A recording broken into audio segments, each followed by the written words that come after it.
विश्व परिवेश दिवस अवसर में बालेश्वर जिला परिवेश समिति पक्षर शुक्रवार पूर्वाह्न जिलापाल कार्यालय ठारे एक संबर्धना उत्सव अनुष्ठित होता।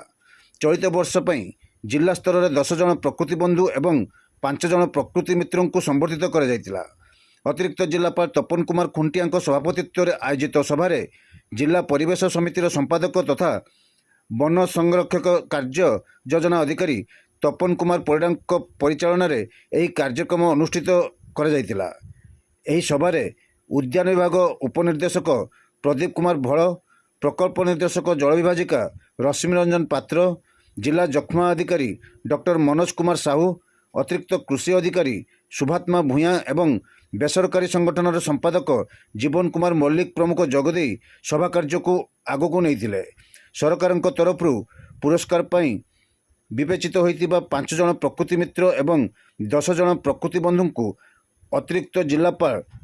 मानपत्र दे संबर्धित करथिले।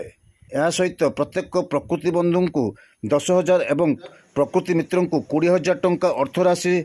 समानक बैंक अकाउंट को प्रेरण कर जाइतिला। प्रत्येक प्रकृति बंधु एवं प्रकृति मित्र समानकर निजर अभिज्ञता सभारे उपस्थापन कलापरे सभा कार्य संपन्न कर जाइतिला। विश्व परिवेश दिवस हेउची परिवेश सचेतनता प्रोत्साहन पई प्रतिवर्ष 5 जून रे पालित होतिबा एक अंतर्जातीय दिवस बोली श्री परिडा कहिथिले। परिवेश एक्सटेंट ही गले आमे मध्य समाज पाइथिबा किंतु हमरो जो आम संगे थिबा आम परिवेश माने तेणु प्रकृति बिना आमे आगु को जाई परिबा नै। प्रकृति को आमे जेमि निज परिवेश को आमे सुरक्षित रखिबा, निज परिवेश जो रहउचे ताली मन कई आप क्लोज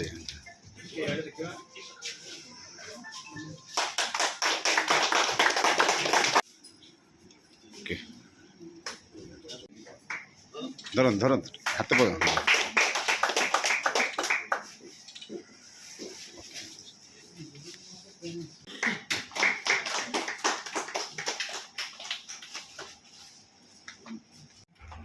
ఎప్పుడు